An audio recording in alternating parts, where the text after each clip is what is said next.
Mengapa Paus memandang perlu untuk menentukan satu hari sebagai hari Minggu Kitab Suci? Kita di Indonesia sudah setiap tahun kan, bulan September selalu kita rayakan sebagai bulan Kitab Suci.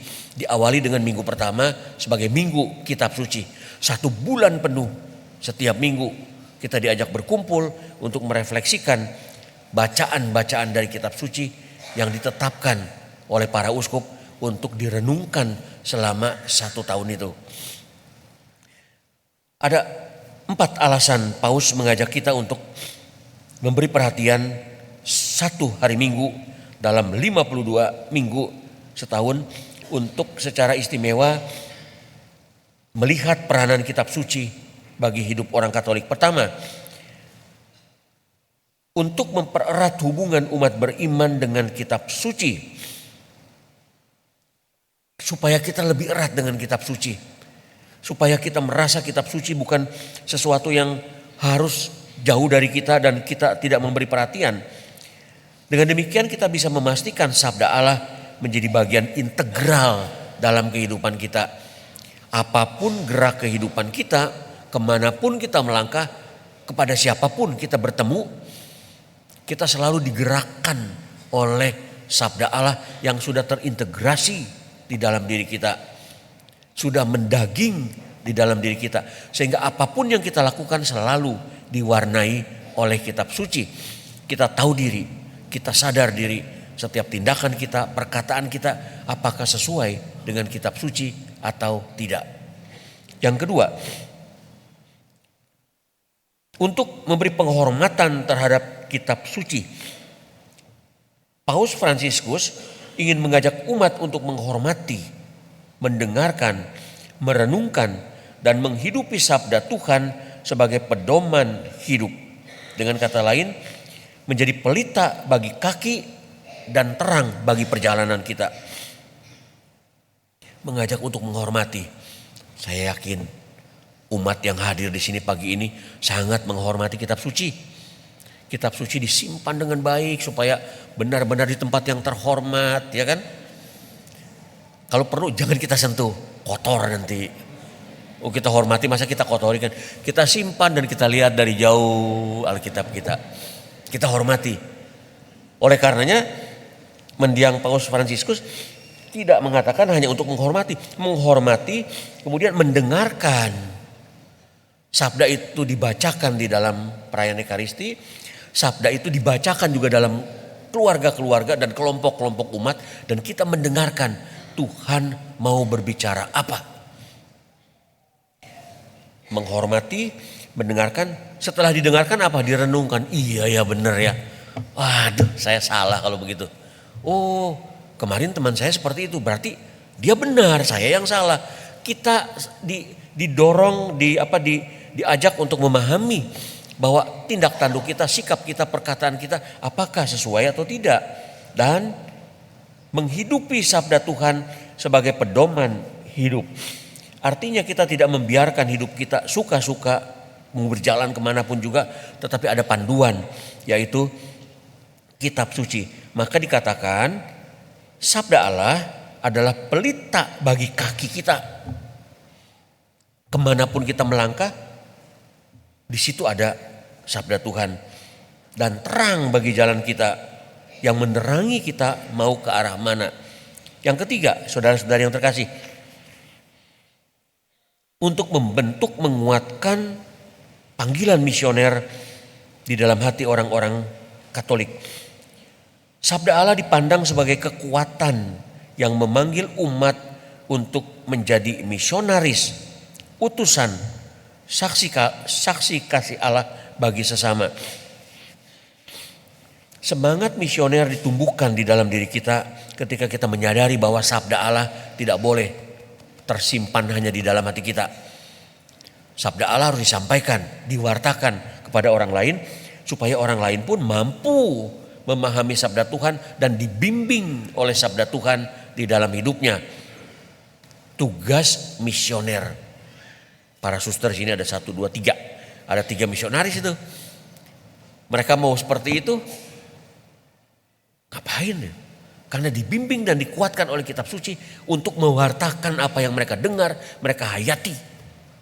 Mewartakan kemana? Ke seluruh dunia sampai ujung-ujung bumi. Dan kita yang memilih, bukan kita, dan Anda semua yang memilih perutusan yang berbeda, berkeluarga dan lain-lain, apakah tidak bisa menjadi misionaris juga? Bisa.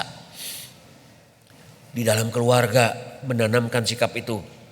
Di dalam tindak tanduk kita, di dalam kegiatan kita, aktivitas kita diwarnai oleh sabda Allah yang sudah terimplementasi, mendaging di dalam hidup kita.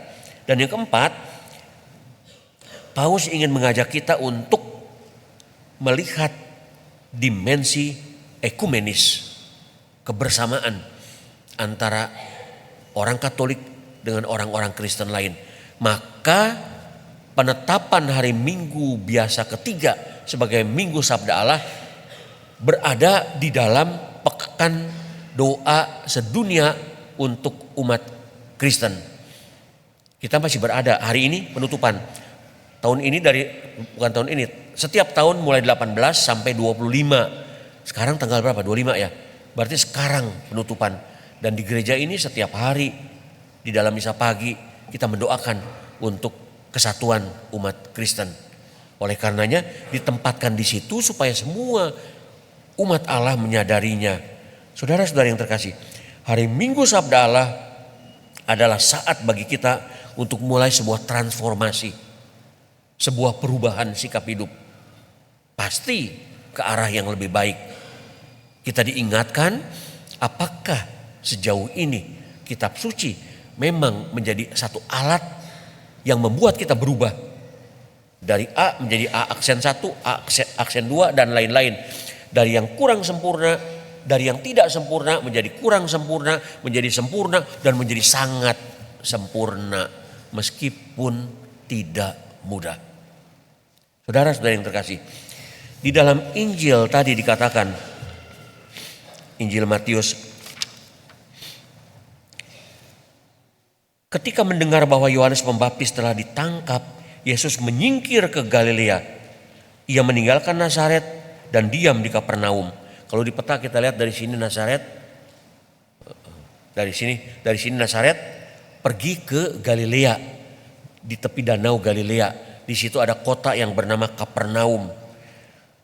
Yesus tidak mewartakan di Nazaret, di tempat di mana dia dibesarkan oleh kedua orang tuanya, tapi pergi ke Kapernaum, ke daerah Galilea di tepi danau, di daerah Zebulon dan Naftali.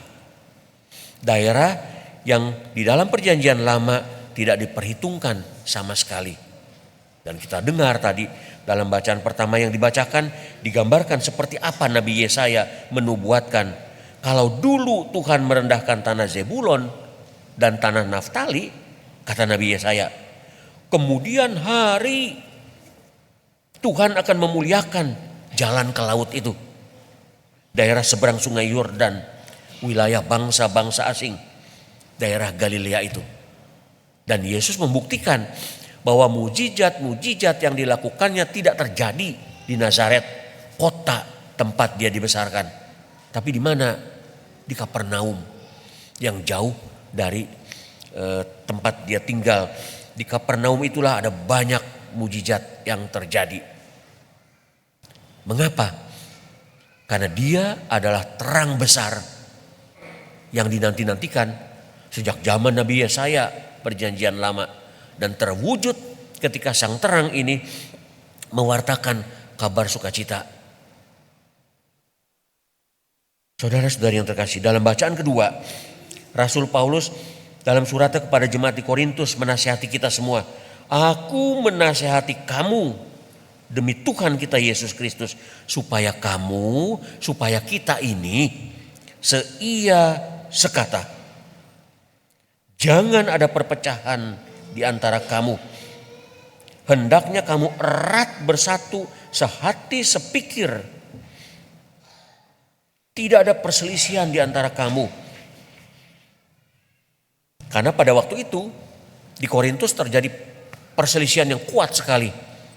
merasa oh saya kelompok Paulus, oh saya kelompok Kefas, saya kelompok Apolos dan lain-lain, dan saling bertengkar satu sama lain.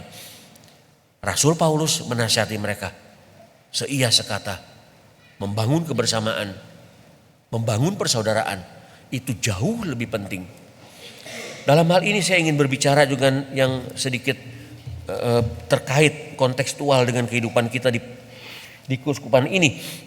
Bagaimana pada minggu-minggu terakhir ini kita melihat berseliweran segala fitnah yang jahat, yang diproduksi oleh orang-orang jahat, diviralkan, dan kita ikut lagi viralkan di media sosial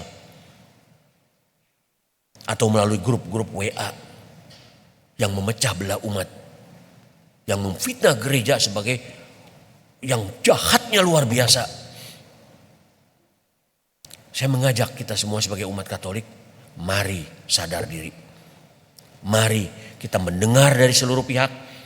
Kita jangan mendengar hanya satu pihak, satu versi yang diproduksi oleh orang-orang yang berniat jahat dan memecah belah gereja, khususnya memecah belah keuskupan kita. Mari bangun, mari terbuka. Jangan ikut memviralkan apapun juga yang kita tidak tahu kebenarannya. Kalau Vatikan, kalau gereja mengambil sebuah keputusan, rasanya juga nggak mungkin gegabah. Sudah melalui proses yang panjang, penelitian yang luar biasa. Maka ketika Vatikan mengambil sebuah keputusan atas apapun juga yang kita merasakan itu tidak nyaman bagi kita, untuk apa langsung bereaksi? Untuk apa menebarkan fitnah? Bukankah lebih baik kita renungkan? Kita lihat, kita refleksikan, Tuhan mau berbicara apa dengan peristiwa ini. Pasti ada latar belakang yang terjadi sehingga gereja mengambil sebuah keputusan. Gereja gak jujur loh, ngomong dong apa yang terjadi, jangan seperti begini. Loh, apakah gereja harus membuka segala sesuatu yang merupakan aib seseorang meskipun pangkatnya tinggi? Gereja menjaga martabat itu. Gereja tahu apa yang terjadi dan gereja tidak mau menguar-uar itu semua atas tuntutan orang-orang yang memfitnah. Itu memang diproduksi. Karena begitu pengumuman, 5 menit kemudian beredar segala macam fitnah-fitnah itu. Diproduksi, disiapkan untuk memfitnah dan memecah belah. Berbahayanya usaha untuk memecah belah itu kan bukan hanya sekedar biasa, tapi sudah berbahaya karena mengarah pada sikap primordialisme, rasisme, sukuisme. Hari ini Rasul Paulus mengingatkan kita, jangan ada yang merasa, aku nih kelompoknya Kristus, oh aku nih kelompok Paulus, aku kelompok Apolos. Tidak ada. Paulus mengatakan kita semua adalah untuk Kristus. Kita berada di dalam gereja yang satu, gereja Kristus. Kesetiaan kita pada gereja Kristus. Kemarin ketika Romo Natet dengan Romo Guntur kebetulan memimpin misa di sini, di atas kita ngobrol-ngobrol dan saya menasihati karena dia yang habis dimaki-maki dengan kasar, diancam mau dibunuh dan lain-lain oleh macam-macam orang. Saya mengatakan jangan takut. Kita menjadi imam bukan uskup untuk uskup A, uskup B, uskup C, uskup D. No. Kita menjadi imam untuk Kristus.